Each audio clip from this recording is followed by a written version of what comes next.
No matter what happens, I've got me, and I'm going to focus on me for a minute, and I'm going to be okay. This is the Spouse Survival Guide if you caught your husband struggling with sex addiction and porn addiction. This podcast, Sex Afflictions and Porn Addictions, is a podcast to help you men create healthy sexuality and sustain a great life. For you partners, it's to help you heal and move forward. In this podcast, I have a very special guest, my beautiful wife, Michelle, who hasn't joined us in a while because she's been busy running the business. But here she is to talk about the ebook that came from her lowest point, which happened to be at my lowest point after I got fired and tried to hurt myself after I got caught struggling with sex addiction and porn addiction. If you want a copy of this ebook, The Spouse Survival Guide, you'll find it in the comments. And if you need more help, visit www.mindfulhabithelp.com. Enjoy the video. Why don't you explain what we're going to go through today? This is your list that came about from a really difficult point in your life. And so this list represents what you say to the world is, hey, here's 10 things that other women can do to make themselves feel better. Yeah. Well, we got the topic for today this is really a topic for the partners, and it is at the end of the day For the men too. for the men too. For the men too. Yeah. But we started this podcast together. We Okay. did. And this whole thing Anonymously. yes. And the whole thing pretty much started from this My Spouse Survival Guide. When we went through what we went through, it was very hard. It was very traumatic for me. And when I went out in the world and I was searching the internet for some help and support, I found everything to be very negative. And I found it to be not making me feel good and making me feel worse. And it wasn't helpful at all. You felt shame. I felt shame. I felt embarrassed. I felt scared. I felt overwhelmed. I felt pretty helpless and I didn't know what to do. So once the dust settled, and then I just decided that I wanted to approach this from a more this time, because it wasn't the first time we had been through this. By this, you mean my mental health breakdown, where I got consumed by my sex addiction, porn addiction, serious mental health issues, tried to hurt myself, was fired, was hospitalized. And I wanted to approach this from a place of being empowered and learn to just manage life a different way, from a more positive space. And it was just stuff I didn't connect with. When we go through what we go through and you find out everything that's happening with your partner's addiction, maybe they're watching too much porn compulsively, maybe they've cheated, all the kind of stuff that's just brings you to a place of lying, bringing you to your knees and just not knowing what to do. And when you go through this, it is very traumatic. It's a trauma. So traumas need to be treated accordingly. Right. And partners typically don't know what to do. They don't know where to look, where to turn, and what to do. They feel very alone. They feel very alone. And it's easy because it's okay, you get help. What do I do? And that's something that I felt like when I dropped Craig off in the hospital. And I was like, okay, what do I do? And nobody had a good answer for me. So I created this guide that has helped a lot of people, and the partners really seem to like it. And it's called My Spouse Survival Guide, or Partner Survival Guide. And it's a guide of very simple things for you to start with and focus on. Because at the beginning, your brain is just going a mile a minute in all different directions, and you don't know where to go, where to turn, or what to think, or how to feel. So this was meant to guide your thoughts, guide your emotions, and have a place to put them with some kind of, when I say guide you into something to do to just help you get through day to day. Really, that's really what this is intended to do at the beginning. To give you a sense of control. Give you a sense of control, give you a sense of groundedness, and give you a sense of, I'm going to be okay. Yeah. No matter what happens, I've got me, and I'm going to focus on me for a minute, and I'm going to be okay.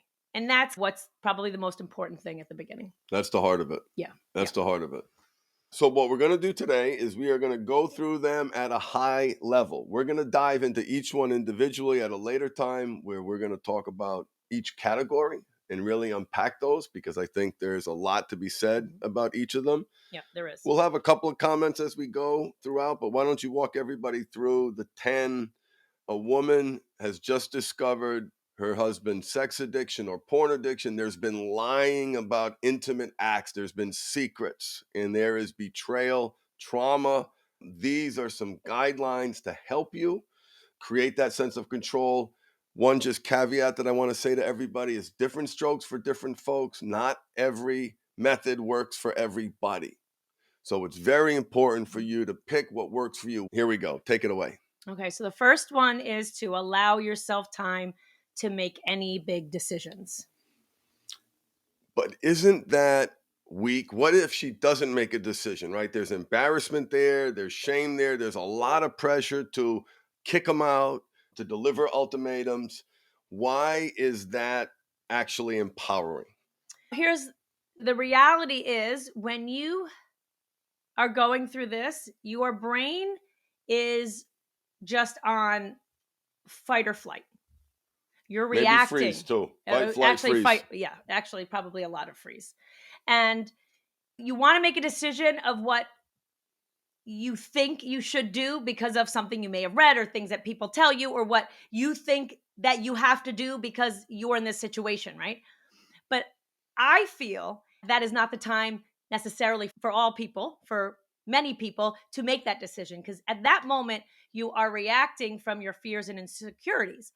And I personally felt it was better to take time to really figure out what it is that I truly want because I want to act and react and make my decisions from a place of being empowered, from a place of strength.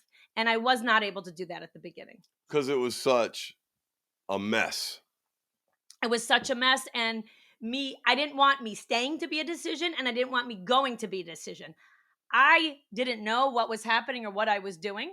And that was what was important to me. I did not have to make any decision either way because I needed to heal myself and make that decision from a place of knowing what's right for me and my kids and my family. Okay. So that I feel is really important. So by allowing yourself time to make any big decisions, that can be a place of empowerment. Mm-hmm. There are other cases where it may be important to make decisions quickly. Yes. This is an individual decision. Mm-hmm. And general rule of thumb, don't make decisions when you're angry. So that's like a general rule. Well, and I also believe So right, it's so sensitive too, like not make a decision, but I like to add that perspective. It's good though, because in the end, I also believe that, and not everybody should be forgiven, but I also believe that people can change with the right circumstance, obviously, because that's what we do. So if I were to make that decision, crisis can be a catalyst for a significant change. Yes. And he absolutely can do the work and change. And time will tell if he's going to rise to the occasion and do the work or if he's not. And sometimes it's the awakening. It's the moment. It's the. I'm not saying that he's going to or he's not going to. And that's why for everybody, I think allowing yourself to take some time to make the decision that's right for you. That's what's important. And that is, I find, powerful and not weak. Don't let people shame you into making decisions because of their insecurities. That's all. Yeah. That's all. Okay, so the next one is very important. Mm-hmm. The next one is like almost everything, but I'd like you to say it. Take care of yourself. And I know it's such a silly thing to say. Ooh, because I know. Wow. I need to focus on me. I'm going to focus on me, or take care of you. And it's hard cliche. It's hard to say when someone is at that moment of crisis. Yes. And we're going to say it anyway. Yes, it is. But at the end of the day, you have to, because if you went through a physical trauma, a physical thing, which you did, but I know you in the example, then they would say you have to take care of yourself. You have to rest. You have to take care of yourself and heal. When we go through an emotional trauma, which is a physical trauma, interestingly enough, which is the same as it is. Causes physical harm, right? You're sick to your stomach. You can't sleep, other symptoms. But we're still going to see it differently. or you can connect with it, but the physiology is the same. But anyway, my point is it's the same thing. So you have to take care of you. And you also have to take care of you, because when you go through this, remember, you're too strong, you don't feel it, but you're a woman, or maybe you're a man, right? But we as people have a lot of awesomeness in us. And we're also, a lot of us that are listening to this are parents. Yeah. So if you don't take care of you, you're not able to take care of anybody else.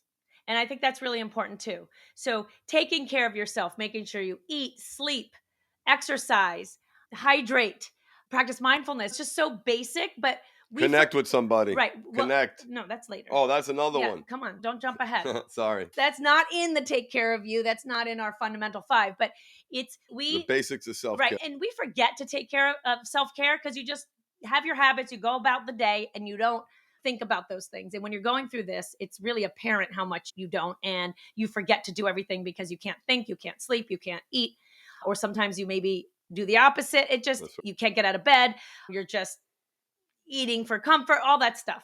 Drinking, eating, other, coping strategies. Right. Taking care of you is probably the most important thing that you could do in this moment. You deserve it. Yeah. You deserve it. And you need it. You've been through a trauma, many traumas, and it's in the body. And it's how you'd want, like you just put on the oxygen mask. You have to put on the oxygen mask so you can help your kids. And often, just one point I want to make is what we see is this crisis of sex addiction and porn addiction for many partners. It highlights how much they haven't been taking care of themselves. And this forces someone to look at that because they're caretakers, they're nurturers. Yeah, it's just they're giving, and now they've literally feel like they've been punched in the face. Right, and a lot of us are moms, and so much goes to your kids. That's a very natural thing. And so in this space, you've probably been wiping his ass too. And so it's really important to focus on yourself right now so you can just get through the day. Okay. So Mission critical, foundation. We're not going to get through all of them, but let's keep going. Okay. The next one is to find support. You may feel like there is nobody out there. You're alone. Nobody's going through this. There's nobody can help. You're too embarrassed to talk to people about it. There's shame around There's shame around it. You don't know where to go, where to turn.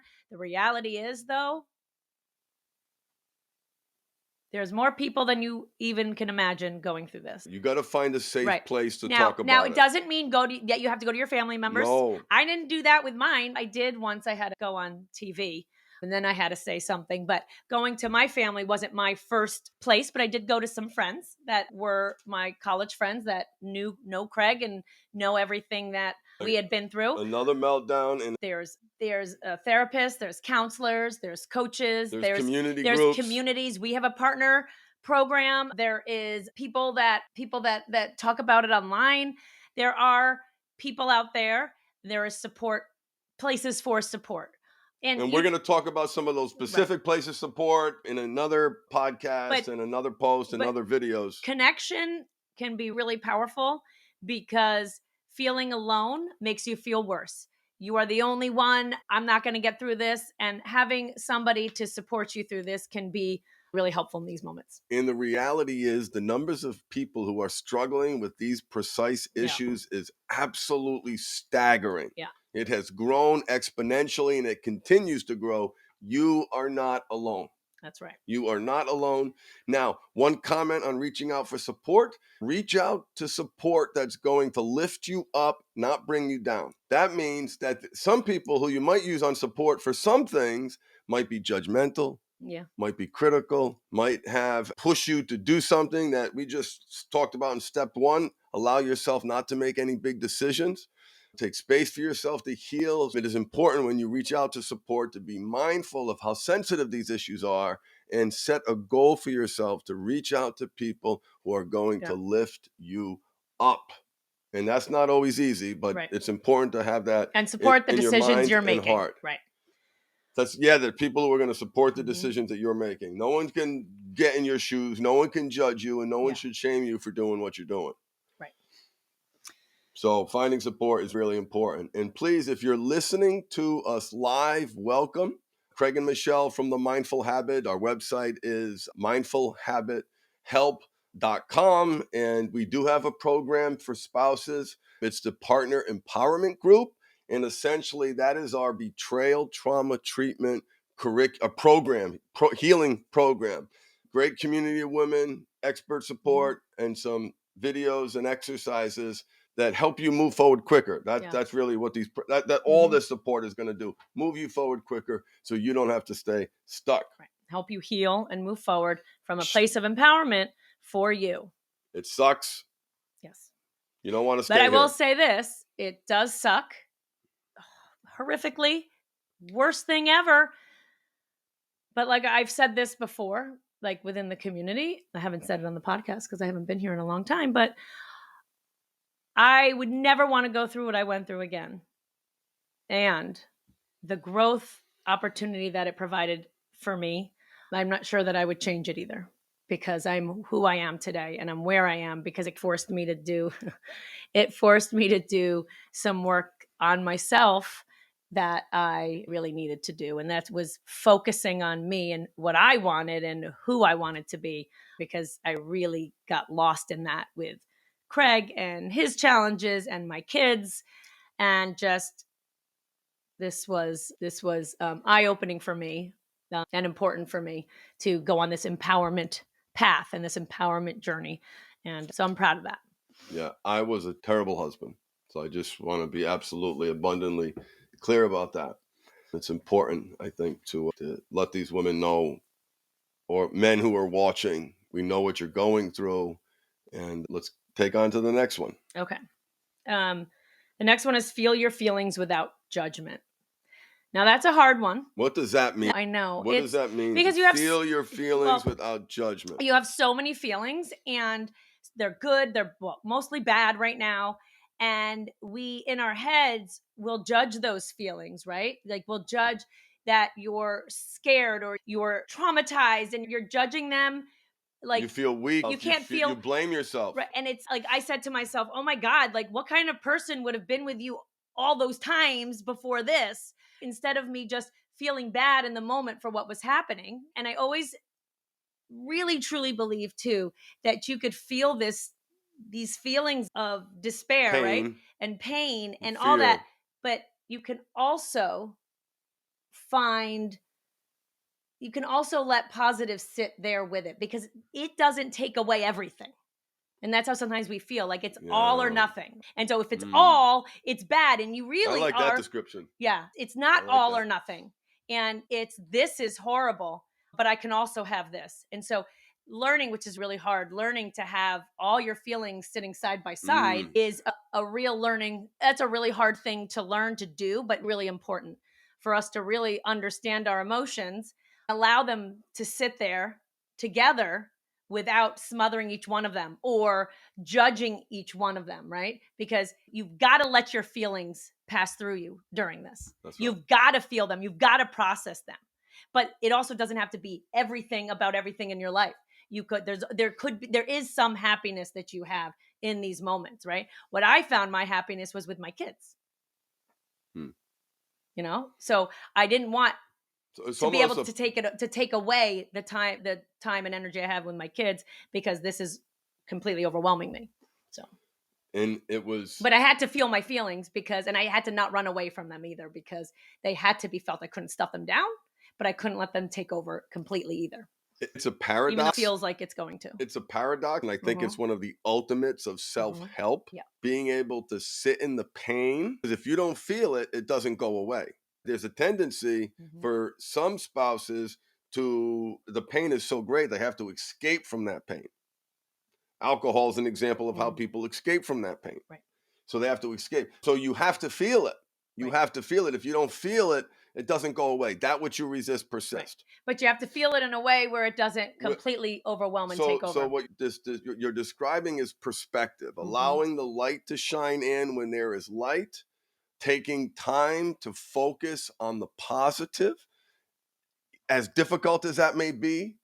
And it's possible. Just open the door for that possibility of being able to allow some of that positive Right. in, And remember, you and can allow feel yourself to have all these thoughts without judging them. They don't have to mean you're bad. They don't have to mean you have to do something. but it doesn't always, for some women, it's not going to mean you're bad. Yeah, no, It's not I'm going to always talking mean I'm about bad.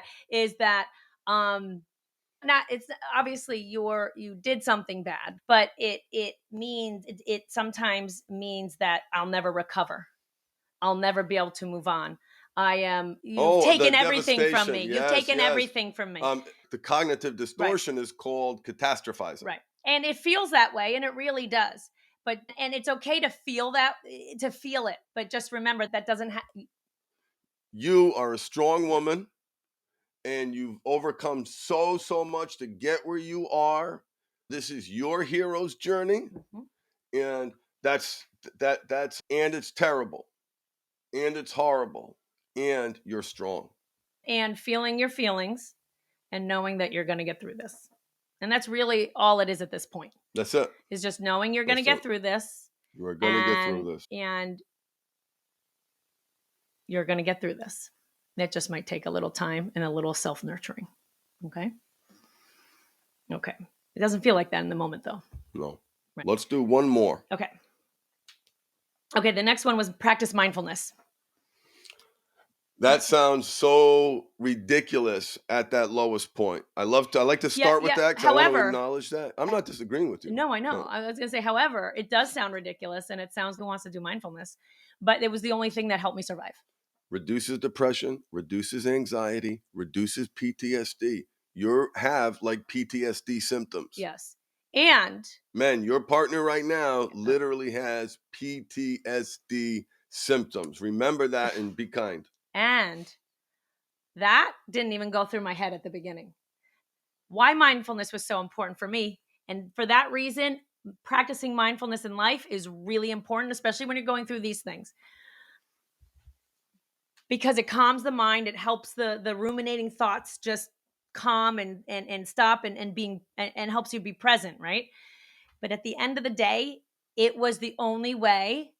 It was it was like a self-survival thing. It wasn't even thinking of any of that. It was because I couldn't breathe. Your shoulders, your arms were hurting. Yeah, my knees, I was going numb from the knees down. I had bursitis in my arms. I couldn't lift my arms, and I couldn't breathe sometimes because my heart was racing, and I didn't know you had gotten fired. I didn't know what was happening, where we were getting money. I was a stay-at-home mom with the kids. I had 2 young kids. We just moved out to California. And so the only way I could calm my brain was literally mindfulness. It was a self-survival thing. And my mindfulness was literally just a visualization breathing exercise. And it would take me like 10, 15 minutes to calm down. But I kept with it, and I did. And it was the only thing that kind of kept me afloat in those moments where I thought I was going to be washed. I always say I was swirling in the toilet bowl of despair. I always like that expression. And then I felt like I was going to get flushed down. And mindfulness really helped me in those moments of extreme panic, anxiety, whatever you want to call it. But so all those things you said were totally like accurate. But in the beginning, sometimes it's literally just a survival thing. At least for me, it was. One of the things that I like to say, because we talk about some of these issues in the partner empowerment program, I like to acknowledge that I was an abusive husband. And I know Michelle has her own feelings about it, and we'll talk. That's a very strong, powerful word. But I didn't physically cause those injuries, but I did with my actions, my lies, my gaslighting, my anger, my disrespect, anyway, the list could go on and on. And I just want to acknowledge that because I think it's important to put that in perspective. And I'm sorry. Thank you. That's a lot. Yeah. That's a lot. I have to acknowledge that. So we're in teach mode. We teach, and we've been through a lot. We talk about this stuff a lot. So anyway, when we're in academic mode, I think sometimes I lose some compassion and feelings. Just wanted to acknowledge that. Thank you. All right. We don't. I think I think that we should that end it we here. should end Yeah. it with practicing Mhm. mindfulness. How might one practice mindfulness? What did you do to practice mindfulness? You mentioned it, but I would like, how did Michelle practice mindfulness? You talked about why it was so important. What exactly did you do to relieve the physical pain of betrayal trauma? How did I practice mindfulness? There are apps out there that you can use. No, what did? I used the apps Oh, too, but sorry. I did mostly what I did was I did a breathing visualization exercise where I always feel very connected to the earth. And so I would just sit there with my feet planted on the ground and I would just picture myself being grounded into the earth. My feet had like roots like a tree and it would go into the earth and then it would just a breathing and I would just focus the breath going and I would just focus on, and in the survival guide I talk about what you would do, but focus on like a color, like a purple kind of cord that was just going through my body up through the ground. And I would just focus on it going to every part of my body. And I would focus on the body. So like when I would get to the heart or I get to my knees, which really were like numb, I would focus like I had a heating pad there Mm. and I would just focus on this thing healing me in all the different parts of my body. So when it would get to the heart, it would swirl around, it would give it a big hug. I would feel the warmth of it, and then it would go up my head. And then once it got there, then it would go back down. And I would just visualize it going through all the parts of my body and making me feel safer and calming the brain and calming the hyperventilating, that kind of thing. And it was very helpful because it brought me into a present state and it gave me something to focus on besides my swirling panic. Yeah. And reach out to support at themindfulhabit.com if you are interested in the exact guided visualization and Mm-hmm. meditation that Michelle's talking about. We will totally do another video because I think that would be important if someone had, Mm-hmm. and it's not just here's what I did, here's why it helped me, and that might help you find what's going to work for you. Yeah. Okay? Anything that you can do to center yourself, to relieve the distress tolerance, this toxic load is in your body of fear and is pain. So mindfulness can be a really important tool for you. All Mm-hmm. right, we're going to wrap up here. Yeah. And I want to say thank you to my beautiful bride for joining me. It's been a while, but it's time. We want to talk about some really important things, and we think it'd be really And we have helpful. 4 more to go through that we'll go through next time. In our next Part one, 2. in part 2, we'll do the next 4, and we will go through each one individually because there's a lot Yeah. there to learn. So Yeah. thank you for watching. If you are struggling with sex addiction and porn addiction, we are sorry. Check out our YouTube channel, The Mindful Habit, a lot of free resources. This podcast is Sex Afflictions and Porn Addictions, and you can find this recording on any of our social media channels. And if you do need help and think that one of our programs might be able to help you, visit www.mindfulhabithelp.com. Mm-hmm. We're sorry you're watching, and we hope we can help. And we're happy you're watching, but we're sorry you're going We're through sorry you this. have to be here, but we're happy that Hope you're this watching helps. us. Yeah. Thank you. And if Okay. anybody has any questions in the comments, we can pause here and answer them. Just checking to see if anybody has any questions before we Yeah. wrap up. Feel free to post them in the chat. Like and subscribe and all that It's a good tough word. stuff. It's a tough We're word. going to do this again. And thank you so much for listening. Have a great night, everybody. Bye-bye.